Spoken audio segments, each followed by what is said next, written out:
চলো জান্নাতে। আসসালামু আলাইকুম ওয়া রাহমাতুল্লাহ। সম্মানিত ভাই ও বোনেরা, আজকে আমরা জানব কাদেরকে বিবাহ করা হারাম। এরশাদ হচ্ছে, আল্লাহ রাব্বুল আলামিন বলেন, বিসমিল্লাহির রহমানির রহিম, الزاني لا ينكح إلا زانية أو مشركة والزانية لا ينكحها إلا زان أو مشرك وحرم ذلك على المؤمنين। আল্লাহ রব্বুল আলামিন বলেন, ব্যভিচারী পুরুষ কেবল ব্যভিচারিণী নারী অথবা মুশরিকা নারীকেই বিয়ে করে এবং ব্যভিচারিণীকে কেবল ব্যভিচারী অথবা মুশরিক পুরুষই বিয়ে করে এবং এদেরকে মুমিনদের জন্যে বিয়ে করা হারাম করা হয়েছে।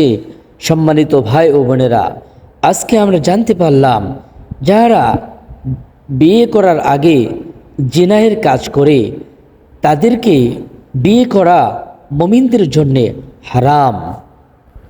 সম্মানিত ভাই ও বোনেরা, ব্যভিচারের শাস্তি সম্পর্কে পবিত্র কুরআনের আয়াত, আল্লাহ রাব্বুল আলামিন বলেন, বিসমিল্লাহির রহমানির রহিম, الزانية والزاني فاجلدوا كل واحد منهما 100 جلدة ولا تأخذكم بهما رأفة في دين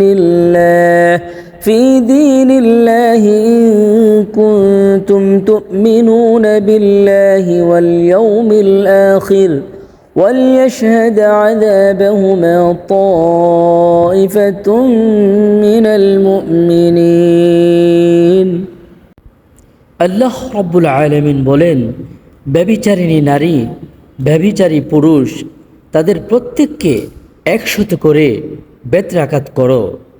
আল্লাহর বিধান কার্যকর কারণে তাদের প্রতি যেন তোমাদের মনে দয়ার উদ্রেক না হয়।